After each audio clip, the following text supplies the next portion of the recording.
Hi, everybody. I'm Simmons. Welcome to our News 8 special, Veterans Voices, honoring those who serve.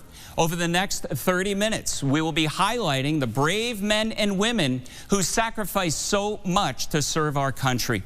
It's important to all of us here at News 8 that the stories of veterans are told, their voices are heard, and their service is recognized. Now, you may be wondering, why is the chief meteorologist hosting such a special? Well, this is personal for me. I served in the United States Marine Corps for 6 years as a meteorologist oceanographer.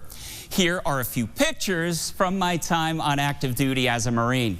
I attended Air Force weather schools and deployed on 4 different Navy ships, everywhere from the Pacific, Caribbean, to north of the Arctic Circle out on the Atlantic, all the time forecasting the weather. I also did aviation forecasting on sea and land. I served from 1990 to 1996 and got out as an E6 staff sergeant. Since then, I've been a huge supporter of the local veteran community right here in Connecticut. Over the years, I've met so many amazing men and women who've served and their supportive families as well. I salute each of you, and I'm proud to share some of their stories with you right now. All right, we begin with the greatest generation, the men and women who served in World War II, bravely facing true evil, simply because it was the right thing to do. Today, there are an estimated 7,500 World War II veterans left right here in Connecticut. As more and more pass due to the natural aging process, it's more important than ever to listen to what they have to say and pass their stories on to future generations. News 8's Sarah Cody introduces us to a vibrant vet from Berlin and an organization whose mission is to serve those who served. This is no ordinary home improvement project. The digging and drilling, a show of gratitude. They're really for a very special 92-year-old man. I'm at a loss for words, really. All I can say is they're fantastic. Gene Pulaski is a member of the greatest generation. That's me. A Marine who is training for a ground invasion of Japan in 1945 when the country surrendered, ending World War II. Rome, that's Pope Pius. Oh, yeah. It's me over here. Right there? He traveled the globe, growing from a boy into a man. We shipped to Mediterranean. We were out there for 6 months. I was out there, that was 1948, July. We were out there when Israel became a state. He returned to Connecticut, became a tool designer at New Britain Machine, and married Ramona, the love of his life. I called her Butch. She called me Butch. Oh, yeah?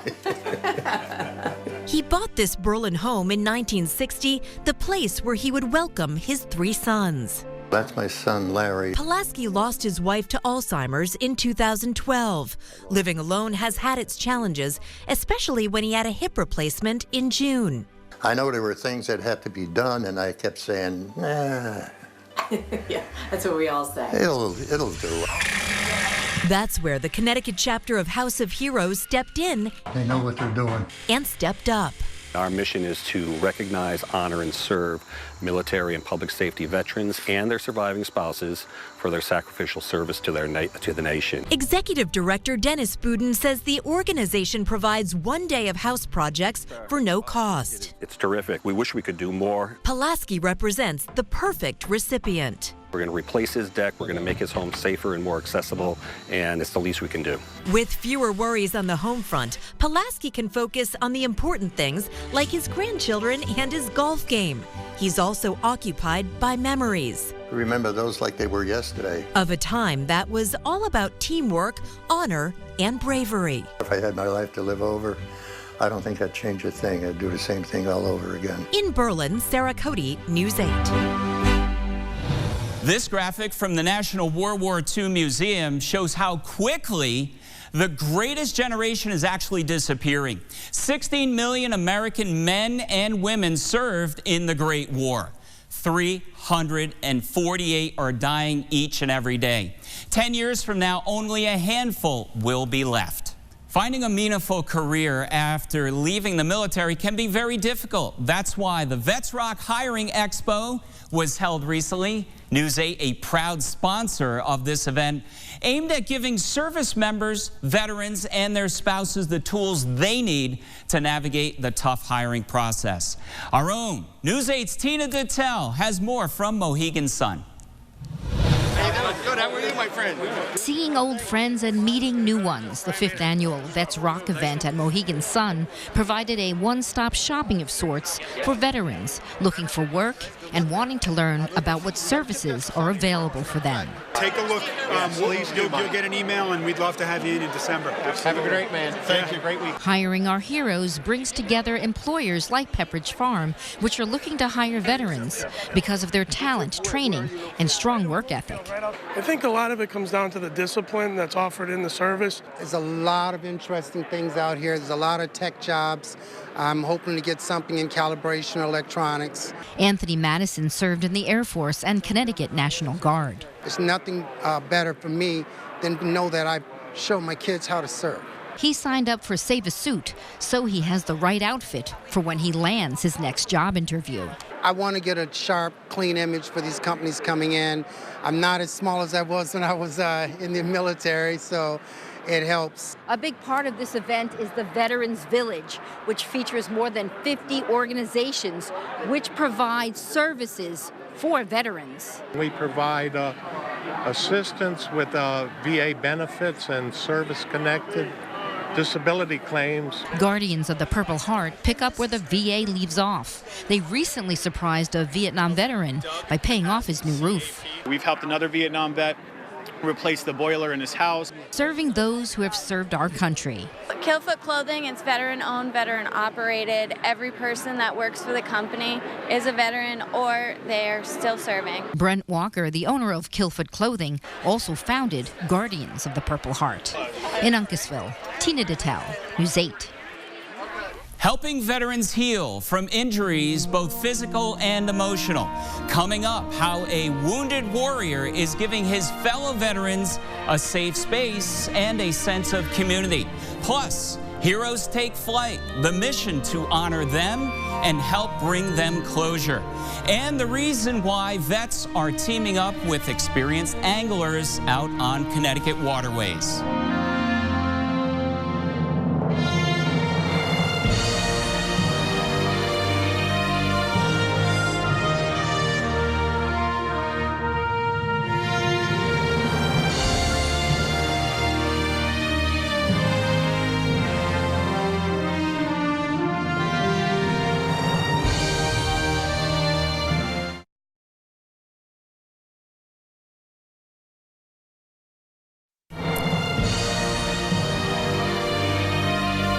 Welcome back to Veterans Voices. Those returning home from war often find themselves isolated.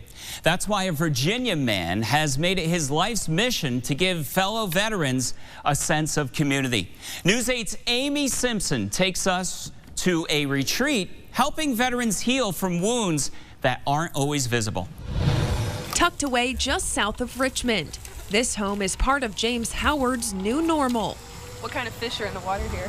They got bass, catfish, crappie, a little bit of everything. No swimming in this water. The retired Army Ranger, wounded by shrapnel, surviving explosions in Iraq. Ultimately, a diving accident leaving him paralyzed. It's been a long road. I've been in a wheelchair for 10 plus years. Howard served multiple tours overseas, and now he serves others who have served. Each month for the past 5 years, hosting a disabled veterans retreat with his nonprofit, Veterans and Athletes United. Lots of veterans out from the VA, polytrauma, spinal cord injury, long-term living care, and just get a day away from the hospital. After his injuries, Howard says a sense of community helped him push forward. I don't have any hand function, but I find ways to pick up cups or do different things, close doors, and It's the little things you pick up on and you learn from others that I think are most important here. At the monthly retreats, they eat, they chat, they enjoy. Jerry DeLay returning for his third time. It's hard to communicate with a regular civilian that hasn't been in a combat situation. Working to recover or learning a new normal. Each veteran has a unique story. Make the best of things and really just, continue to do what you did before, just kind of do it in a different way. For Veterans Voices, I'm Amy Simpson. Giving heroes the trip of a lifetime. Coming up, I sit down with a representative from Honor Flight CT to talk about their mission. Plus,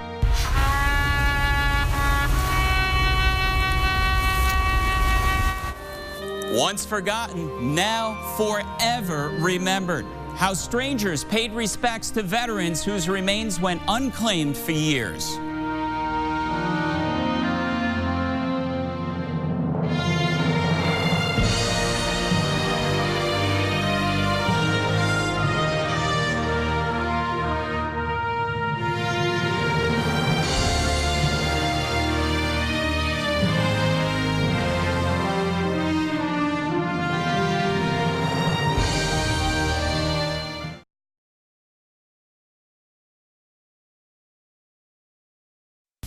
Welcome back, everyone. The nonprofit organization Honor Flight Connecticut is honoring American veterans for all of their sacrifices.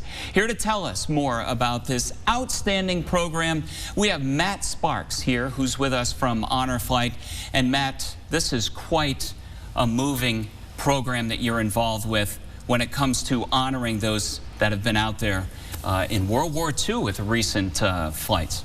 Yes, it is, Gil. Our mission is, what we do is we honor our veterans with a trip to D.C. to see their respective memorials. It started in 2004 after the memorial was built. Okay. There was a physical therapist in the VA hospital that took 2 of his World War II patients down to see the new memorial in 2005. From that, it grew. The next year, they took 12 and 6 planes, 2-seaters each, so they had 12 that went down, and we're up to, as of late, nationally through 130 hubs that we have across the United States. 165,000 veterans we've taken to Washington, D.C. That small little seed continues to grow. It sure does. And you're with the local chapter here. Now, it's very important for people to realize that, of course, there's a lot of cost involved with this. Yes, sir. Getting these veterans down there. And there's a way that even our viewers can help out. Well, we're a 501c3, so we raise money ourselves. We're a charitable organization, and we fund it. It costs us $350 to take every veteran to Washington, D.C. So it cost us about $18,000, $18,000 to $20,000 to do a full flight of 50 veterans and 50 guardians, and that's the major cost. But we obviously accept donations because that's how we fund our cause. And we're looking to go out in the spring, and we're in the fundraising mode now to do that. You are. So there's going to be another flight, spring 2020. Exactly. People can go on the website, honorflightct.org. And I've been on there. It's easy. You just go right to the donate tab. Exactly. And you can, whether it's $2 or if you're a corporate sponsor, you're in that situation where you could do that as a company. You're asking, you could even go on there and do that. Absolutely. Absolutely. It's all linked on our website, and we'd be happy to accept the donations. And I'm sure these veterans, it has to be moving for them to even consider to be able to go and see this monument based on their service. It's a very emotional day. We like to think that we bring some closure. This is the welcome home they probably never got, and we're excited to be able to do it. It's a great high for us. It's an honor. It's a privilege, and quite frankly, it's our duty. And I'm sure our viewers would feel good too, helping out. Well, absolutely. I want to thank you for all the work that you've done with this program as well. They deserve it, Gil. I was going to say, you took the words right out of my mouth. They absolutely deserve it. I salute every one of them, and I salute you and your staff for what you're doing with this. Thank you very much. We salute you, and thank you for your service. It's the least I can do. Thank you. All right, now we'll go to more Veterans Voices coming up. Stay with us.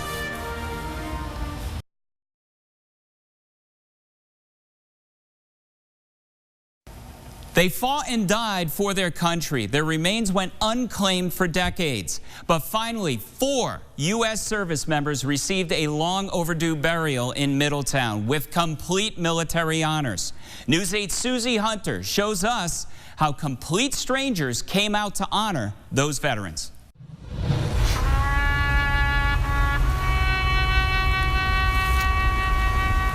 While once forgotten, they are no longer forgotten. Because we gather here to remember them. 4 Connecticut veterans were laid to rest, finally given the military honors they earned long ago. Today we remember and honor Frank W. Walters, Bertrand A. Lascelles, Edward D. Rudrow, Melvin W. Coffers. They were laid to rest surrounded by their fellow soldiers and sailors in a ceremony at the state's Veterans Cemetery. They have a bigger family, which is all veterans, all of us in the state of Connecticut who admire what they have done. It's a culmination of work by Veterans Affairs and the Funeral Directors Association to give Connecticut's veterans a proper burial. Just a wonderful ceremony, and it's about time that we honor these vets. For funeral director Robin Esposito, being part of the process meant a little more. I'm a veteran, 6 years in the Army National Guard here in Connecticut. I wanted to make sure they went home because they've been sitting in our office just with us for quite some time. It was nice to just be able, from start to finish, to see them get where they needed to be. And it's nice that they got the honors that they needed. And continuing their promise to never leave a fallen comrade behind. In Middletown, Susie Hunter, News 8. Still to come on Veterans Voices, fishing therapy. You got one? Oh, yeah! The program that's empowering Connecticut veterans to heal themselves by learning something new out on the water. It just kind of makes everything that we've all experienced going through war just kind of go away for a little while.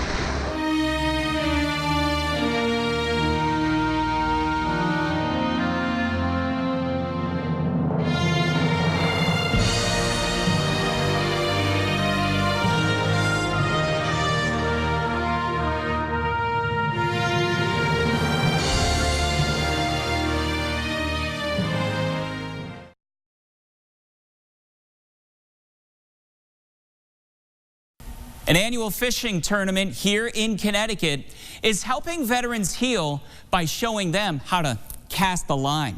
Every May and September, local vets team up with experienced anglers out on Candlewood Lake. News 8 photojournalist Ryan Burnett is taking us out to show us how fishing is a form of therapy for those dealing with physical and emotional scars from their time in service. Something about being on the water. It just kind of makes everything that we've all experienced going through war just kind of go away for a little while. Today we're out at Candlewood Lake. We're at our Veterans Fishing Tournament. We have 25 veterans out here today, along with 25 volunteer boat captains. You got one? My name is Joe Kowalski. Yeah! And I am president of the Major Stephen Roy Andrews Fishing Outreach Program. Oh yeah! Nice! It's a program that I came up with about 13 years ago to take veterans out on the water and teach them how to fish. It's not like how everybody says, you just throw it in there, you catch it. No, it's not. My name is Justin Johnson. I was in the Marine Corps for 7 years and did a tour in Iraq. This program that we're in right now helps with dealing with a lot of what we go through. Farmers, and there's a fish. We have a fish, a minnow. That is a rock bass, or actually a crappie. We've got Vietnam vets, we've got Cold War vets, we've got Gulf War, Desert Storm, Iraq, and Afghanistan vets out here. He fought pretty good. I meet new boaters every time we come here, and we share stories with each other. And at the end of the day, now you have knowledge, now you have the equipment, and you can give yourself therapy anytime you need to. And that's the cool thing about the program. It's war. Everything is, different from what we deal with here. That one conversation to a vet could help. That one smile, that one fishing trip, you know, it helps. Dramatically helps. Guys like me and Justin and all the other guys that are out here that at one point in time stuck their hand in the air, said up and to, including my life. And some of them aren't here to talk about it, so I absolutely refuse to let their memories die. For more information about the Fishing Outreach Program or any of the other great organizations we mentioned and showcased here in the special, just come to WTNH.com and click on Veterans Voices or download the free News8 app. Thanks for watching Veterans Voices, and to the men and women who've served our country, we want to say thank you for your service.